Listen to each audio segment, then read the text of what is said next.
इंदिरा नगर में रानी नाम की एक छोटी बच्ची अपने परिवार के साथ रहती थी। एक दिन रानी की फैमिली मेले में जाने की तैयारी कर रही थी। रानी को मेला बहुत अच्छा लगता था और बहुत खुश भी थी। हम आज मेले में जाएंगे, बहुत सारी मिठाई खाएंगे, बलून फोड़ेंगे और बताशे लाएंगे। मेले में जाने से पहले रानी को उसकी माता और पिता बहुत सारी चीजें समझाते हैं, जैसे कि रानी बेटा, मेले में चलते वक्त हमारे हाथ पकड़ के ही चलना, हमें छोड़ के दूर कहीं ना जाना। पिताजी की बात को सुन के रानी, हाँ पिताजी, हम कहीं नहीं जाएंगे, आप ही के साथ रहेंगे, कहती है। और उसकी माँ कहती है, देखो रानी, कोई अगर कुछ भी देना, खाना नहीं, आपको जो चाहिए हमें बताओ, हम आपके लिए खरीदेंगे। तो माँ को भी रानी कहती है, हाँ माँ, जैसे आप कहो। तो ऐसे तैसे करके रानी और उनकी परिवार की यात्रा चल पड़ती है मेले की ओर। मेले में जाते वक्त सब लोग नाश्ता करने के लिए उतर जाते हैं। अरे जल्दी जल्दी नाश्ता खत्म कर लो, वरना मेले में जाने के लिए देरी होगी। रानी बेटा, आ जाओ, तुम भी खा लो, यहाँ वहाँ देखते पीछे ना रह जाना। सबकी बातों को रानी मुंडी हिलाती है, मगर रास्ते में आने जाने वाली गाड़ियों को देखते, उसमें बैठे लोगों को टाटा करते हुए और हड़बड़ी में रानी की पूरी फैमिली रानी की ख्याल न करते हुए चले जाते हैं। बीच रास्ते में खड़ी रानी को याद आता है कि अपना परिवार चला गया है, ना उसको घर का पता है और ना मेले का। घर का रास्ता नहीं मिलने के कारण रानी काफी देर से परेशान हो जाती है। रानी के घर वाले मेले में जाने की खुशी में गाते बजाते आगे निकल जाते हैं। उनके साथ मेले में जाने वाले और परिवार भी जुड़ जाते हैं और रानी अपने साथ नहीं है, इसका ख्याल ही उन्हें नहीं आता है।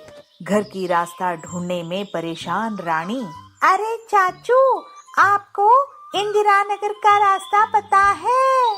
अरे नहीं बेटा, इंदिरा नगर में कहाँ जाना है आपको? मेरी घर की पता तो पूरा मुझे नहीं पता। ऐसे कहते हुए रानी आगे निकल जाती है। रानी को भूख बहुत सताने लगती है। भूख से जोर से रोती हुई रानी चलते चले जा रही है। ऐसे ही अपने घर की पता ढूंढते हुए रोते जाने वाली रानी को रास्ते में चॉकलेट की गाड़ी गुजरता हुआ नजर आता है और उस गाड़ी से एक बड़ा सा चॉकलेट नीचे गिर जाता है। रानी के तो भाग्य खुल गए। रोते रोते जाने वाली रानी की मुंह पे मुस्कुराहट आती है। अरे मुझे भूख लगी थी तो भगवान ने इतनी बड़ी चॉकलेट दे दी। ऐसे कहते हुए रानी अपने घर की रास्ता ढूंढना भूलकर उस चॉकलेट को उठाती है। चॉकलेट इतना बड़ा था कि रानी के हाथ से उसको उठाना भी नहीं हुआ। तो रैपर खोल के रानी एक जगह पे एक टुकड़ा तोड़ के खाने शुरू करती है और उसी समय वहाँ पे एक पुलिस की गाड़ी आती है। रानी को फट से याद आ जाता है कि उसे घर भी पहुँचना है, तो दौड़ के जाके पुलिस की गाड़ी को रोक लेती है। पुलिस अंकल, मैं ना रास्ता भूल गई हूँ, मुझे घर जाना है। बेटा, आपका घर कहाँ है? एड्रेस क्या है? मुझे तो सिर्फ इतना पता है कि मेरा घर इंदिरा नगर में है। तब पुलिस वाला भी परेशान हो जाता है और रानी को कहता है, कोई बात नहीं, हम आपको घर पहुंचा देंगे। कहते हुए रानी को गाड़ी में बिठाता है, मगर रानी थोड़ी ही आने वाली थी। वो कहती है, पहले अपना चॉकलेट उठा ले। पुलिस वाला भी डट जाता है, या रानी को ले जाएगा या फिर चॉकलेट को। तो रानी दोनों हाथों से खींचते हुए उस चॉकलेट को गाड़ी में चढ़ा देती है। गाड़ी में बैठ के पेट भर चॉकलेट खाती है। रानी ने सोचा, थोड़ा बहुत इसे पुलिस वाले को भी दे दे और बाकी बचा हुआ घर ले जाए, ताकि घर में जो उनके परिवार है वो भी खा सके। हाँ, इतनी अच्छी चॉकलेट तो अकेले नहीं खाना चाहिए, ज्यादा चॉकलेट खाने से दांत सड़ जाते हैं ना। ऐसे मन में कहते हुए पुलिस वालों को भी एक एक टुकड़ा चॉकलेट तोड़ के देती है। उतने में पुलिस स्टेशन भी आ जाता है। इस तरफ पुलिस स्टेशन में रानी की पिताजी और माँ भी थे। वो कंप्लेंट लिखाने आए थे रानी के बारे में। अपनी माँ और पिताजी को देखते हुए रानी दौड़ के आती है। और कहती है, माँ और पिताजी देखो ना मैं क्या लाई हूँ। अरे रानी बेटा, आप कहाँ चले गए थे? रानी, तुम्हें इतना समझाया था ना कि मेले में जाते समय हाथ नहीं छोड़ना चाहिए। हम कितना घबरा गए थे। कहाँ गए थे आप? और पुलिस की गाड़ी में आप कैसे आए? अरे माँ, मुझे ना भूख लगी थी और घर का रास्ता भी नहीं पता था, तो मैं वहाँ पे ये चॉकलेट मिला, खाते बैठी थी। पुलिस अंकल मुझे घर जाने की प्रॉमिस करके यहाँ लेके आए हैं। अच्छा हुआ तुम्हें यहाँ तक ले आए। हाँ पिताजी, आप यहाँ पे हो ना, अच्छा ही हुआ। कहते माँ और पिताजी की दोनों को हाथ पकड़ के गाड़ी तक ले जाती है और माँ पिताजी गाड़ी में देखते हैं कि इतना बड़ा चॉकलेट पड़ा है। अरे रानी, आपको इतना बड़ा चॉकलेट किसने दिया? कहा था ना कि कोई कुछ दे तो आप उसको खाना नहीं। अरे माँ, मैंने किसी से मांगा नहीं और किसी ने मुझे दिया भी नहीं। ये बड़ा चॉकलेट जब चॉकलेट की गाड़ी जा रही थी उससे गिर गई थी, तो हमने भूख लगी थी तो लेके खा लिया। रानी को वापस पाने की खुशी में उस चॉकलेट को भी लेके स्टेशन में सबको चॉकलेट बांटती है रानी की माँ और पुलिस इंस्पेक्टर को धन्यवाद कहते हुए रानी के साथ वापस खुशी खुशी घर चले जाते हैं। चंबल नगर में गोलू नाम का एक बच्चा था। उसके घर में एक शरारती चूहा घुस गया। वह चूहा बहुत छोटा सा था मगर बहुत शरारती था, घर भर दौड़ता। गोलू चूहे को देख लेता है और मम्मी को कहता है, माँ, घर में चूहा घुस आया है। अरे गोलू, मैंने तो कहीं नहीं देखा, आपको कहाँ नजर आया? मेरे रूम में दौड़ता हुआ मैंने देखा है माँ। तो माँ सोचती है ये तो बच्चा है, इसको तो शायद ख्याल आया होगा कि कोई चूहा दौड़ रहा है, तो उसकी बातों को नेग्लेक्ट कर देती है और अपने काम में लग जाती है। एक दिन वो चूहा गोलू की किताब कुतर देता है, कुछ कपड़े भी कुतर देते हैं। तब गोलू आके उस किताब और कपड़ों को माँ को दिखाता है।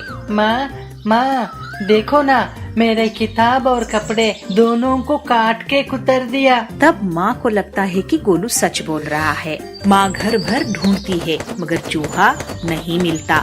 चतुर चूहा गोलू की बिस्तर के नीचे जाके छुप जाता है। अब चूहे की नजर पड़ी गोलू की माँ की खाने पे। गोलू की माँ जो खाना बनाती और बिना ढके रख देती, वह चूहा उसे भी चट कर जाता था। चूहा खा पीकर बड़ा हो गया। गोलू की मम्मी किचन में आती है और देखती है, अरे मैंने तो इसको ढका था, शायद लगता है मैं भूल गई, इसीलिए इस चूहे ने ना नाक में दम कर रखा है, ये पूरा खाना फेंकना पड़ेगा। तभी वहाँ पे गोलू पहुँचता है और कहता है, चूहा जब छोटा था तभी मैंने कहा था, लेकिन आप मेरी बात नहीं माने। सच है गोलू, मगर मैं भी तो ट्राई कर रही हूँ इस चूहे को बाहर निकालने की, हाथ में आता ही नहीं, पता नहीं घर कहाँ बनाया है। इनकी बातों को चुपचाप सुनते हुए चूहा हंसता है और अपना घर, जो कि गोलू की बिस्तर के नीचे है, वहाँ पे जाके फिर से छुप जाता है। एक दिन गोलू की मम्मी ने एक बोतल में शरबत बनाकर रखा। शरारती चूहे की नजर बोतल पर पड़ गई। चूहा कई तरकीबें लगाकर थक गया मगर बोतल खोल नहीं पाया। मगर चूहे ने भी ठान लिया था कि शरबत पीना है। चूहा बोतल पर किसी भी तरह से ढक्कन को खोलने में सफल हो जाता है। अब उसमें मुंह घुसाने के लिए कोशिश करता है। बोतल का मुंह छोटा था, मुंह नहीं घुस पा रहा था। फिर चूहे को एक आइडिया आया। उसने अपनी पूंछ बोतल में डाली। पूंछ शरबत में गीली हो गई तो पूंछ को बाहर निकाल के उसे चाट चाट कर चूहे की पेट भर गया। जैसे चूहा अपनी पूंछ को चाट चाट के मजे ले रहा था, तभी किचन में गोलू की माँ पहुँच जाती है और गोलू को इशारे से बुलाती है, गोलू इधर आओ, देखो चूहा क्या कर रहा है। अरे माँ, ये चूहा तो बहुत होशियार निकला। मुझे भी यही आश्चर्य हो रहा है, इतनी तंग मुंह वाली बोतल से इसने जूस कैसे पिया। माँ, इस चूहे को ना हम अपने ही घर में रहने देते हैं। मैं भी यही सोच रही हूँ, क्योंकि मेहनत करने से कोई कार्य असंभव नहीं होता। ये नैतिक शिक्षा इस चूहे ने मुझे दिखाया। तो फिर माँ, इसके लिए एक पिंजरा खरीदे। माँ और गोलू दोनों बाजार जाके चूहे के लिए एक सुंदर सा पिंजरा लेके आते हैं और उसको अपने घर में पालते हैं। मल्हार नगर में डोलू मोलू दो भाई थे। दोनों खूब खेलते, पढ़ाई करते और कभी कभी खूब लड़ाई भी करते थे। एक दिन दोनों अपने घर में पीछे खेल रहे थे। मुझे वो बैट दो, मैं पहले बैटिंग करूँगा। मैं क्यों दूं? मैंने टॉस जीता है। दोनों में अनबन शुरू हो गई, मगर क्रिकेट तो खेलना था दोनों को। तभी वहाँ पे उसके दादाजी आते हैं। क्यों झगड़ रहे हो बच्चे? देखो ना दादाजी, मैंने टॉस जीता है, मुझे बैटिंग करने नहीं दे रहा है। अरे बोलू, टॉस अगर उसने जीता है तो उसको देना चाहिए ना। तो मोलू कहता है, टॉस जीता तो क्या हुआ? आने से पहले हम दोनों में बात हुई थी कि मैं पहले बैटिंग करूंगा। ऐसे इन दोनों की झगड़ा देखते हुए दादाजी को कुछ समझ में नहीं आता है। तो दादाजी सोचते हैं इन दोनों को खेलना तो है, मगर खेलने से पहले झगड़ा खत्म करना है। तो दोनों बच्चों को सामने बुलाते हैं और बिठाते हैं। बिठा के उनको समझाते हैं कि दूसरों की भलाई या तो खुशी में अपनी खुशी छुपी होती है। दादाजी के बात मानते हुए मोलू ने डोलू को बैटिंग करने के लिए दिया। जब वो दोनों खेल रहे थे, वहाँ एक कमरे में बिल्ली के दो छोटे छोटे बच्चे थे। उनकी रोने की आवाज सुनाई दी। ये दोनों वहाँ पे जाकर झांक के देखते हैं, बिल्ली की माँ कहीं गई हुई थी। दोनों बच्चे अकेले थे। डोलू मोलू को पहले समझ में तो नहीं आया कि बच्चे क्यों रो रहे हैं। तो डोलू कहता है, लगता है इनकी माँ इन्हें छोड़ के चली गई है। अरे शायद उसकी माँ खाना ढूंढने गई होगी।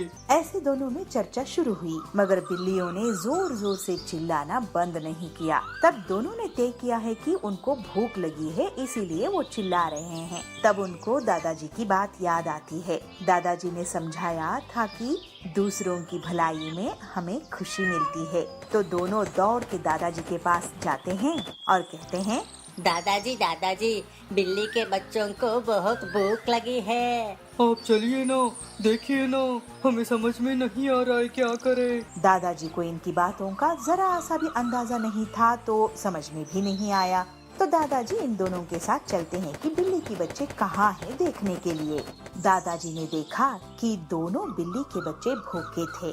दादाजी ने उन दोनों बिल्ली के बच्चों को खाना खिलाया और अरे डोलू मोलू, जाओ और एक एक कटोरी दूध लेके आओ। जब डोलू मोलू ने 2 कटोरी भर के दूध लाया तो बिल्ली की बच्चों के सामने वो दूध रखे उनको दूध पिलाया। तब जाके बिल्ली की बच्चे की भूख शांत हुई और दोनों बच्चे चिल्लाना चीखना बंद कर दिए। उनकी चीख बंद होने से डोलू मोलू बहुत खुश हुए और दादाजी ने डोलू मोलू को शाबाशी दी। शाबाश डोलू मोलू, आप दोनों ने दूसरों के भूख समझे और दोनों बिल्ली के बच्चों को खाना भी खिलाया और दूध भी पिलाया। तो क्या हम इनके साथ खेल सकते हैं दादाजी? दादाजी मन में ही मुस्कुराते हुए, हाँ क्यों नहीं, अब ये भी तुम्हारे दोस्त हैं। तो डोलू मोलू 2 के साथ 2 दोस्त मिल गए। इस बात को समझते हुए बहुत खुश हुए और बिल्ली की बच्चों के साथ खेलते कूदते अपने दिन बिताए। पीलू चिड़िया को बचपन से ही खाना बनाने का बहुत शौक था। उसके पिताजी लोहे के औजार बनाने का काम करते थे। उसकी माँ सुंदरी उन औजारों को जंगल में बेच कर आती थी। पीलू चिड़िया उन दोनों की गोद ली हुई बेटी थी और वे लोग एक पेड़ की डाल में साथ साथ रहते थे। अरे पीलू, तूने सुबह से कुछ बनाई है कि नहीं? भूख से पेट जोर जोर से दुख रहा है। हाँ माँ, मैंने ये देखिए आज एक नई डिश बनाई है। अरे ये चावल में क्या डाल दी है तूने? ये बिरयानी है माँ, मैंने आज ही सीखी हूँ, एक बार टेस्ट करके तो देखिए। अरे पीलू बिटिया, तू खाने के अलावा कुछ और काम में भी ध्यान दिया कर। जब देखो कुछ न कुछ खाने का बनाती ही रहती है।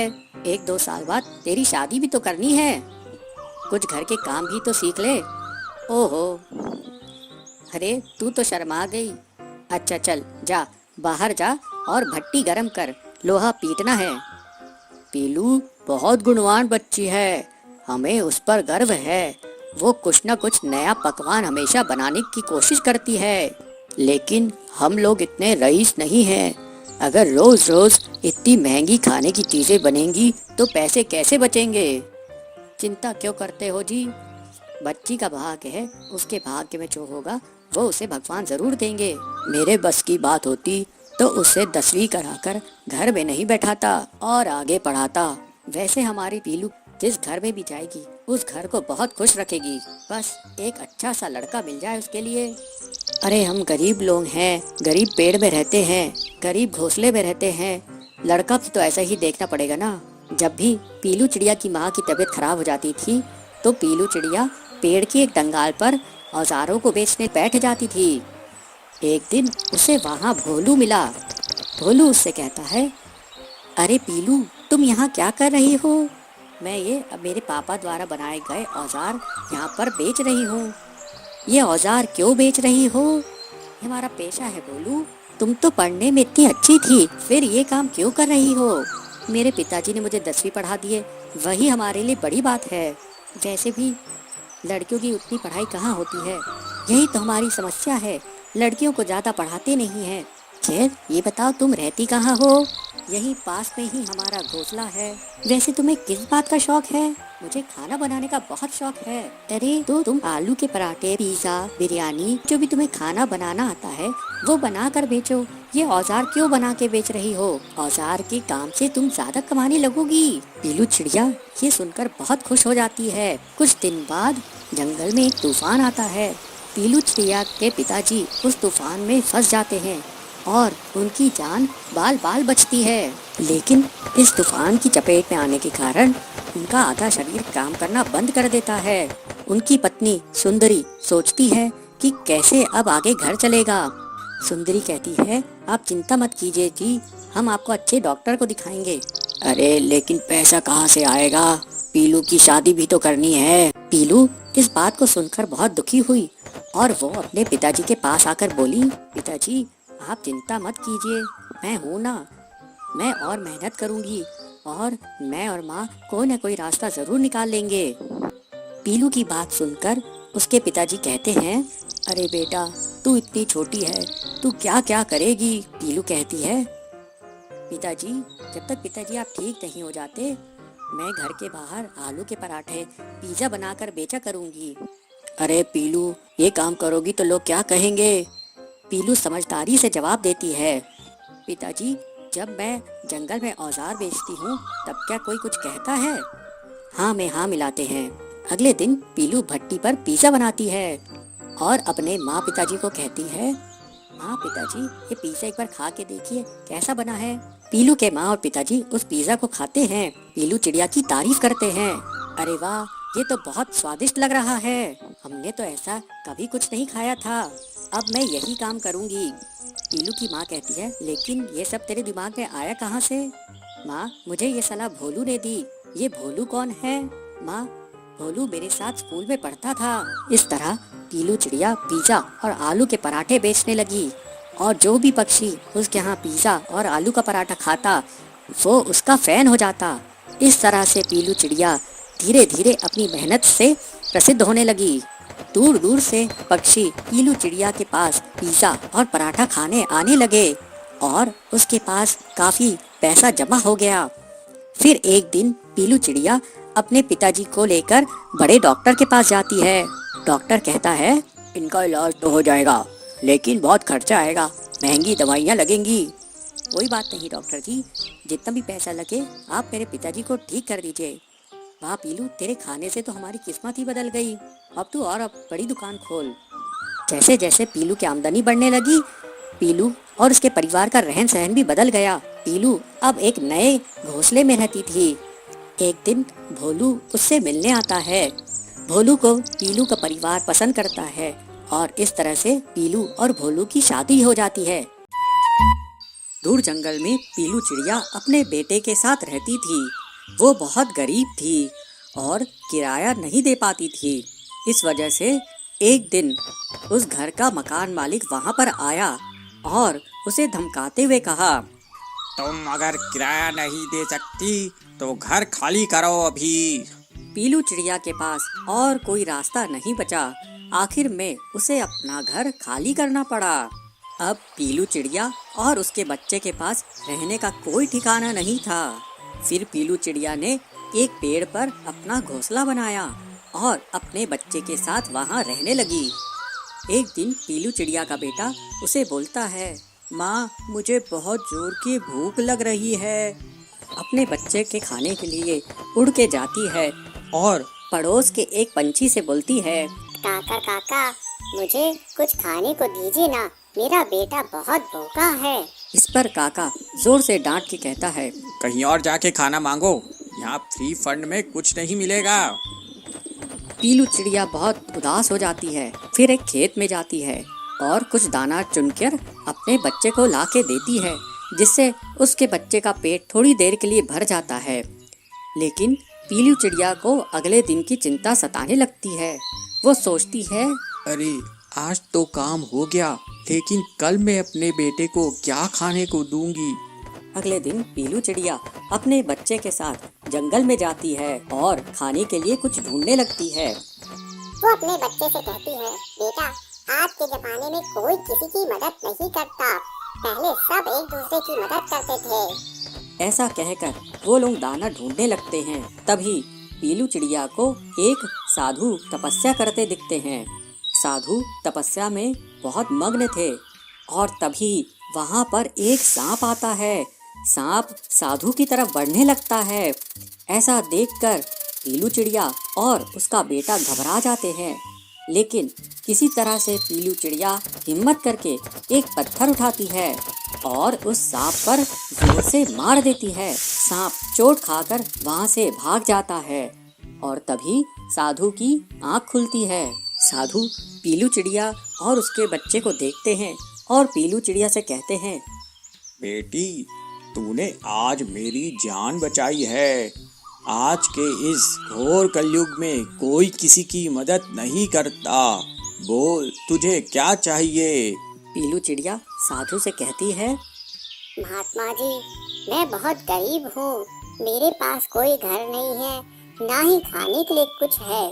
ऐसा सुनकर साधु महात्मा कहते हैं, बेटा मैं तुझे ये जादुई मिट्टी दे रहा हूँ और ये जादुई बीज दे रहा हूँ। इस मिट्टी से तू अपना घर बना ले और इन बीजों से फल उगा जो तेरे जीवन यापन में मदद करेंगे।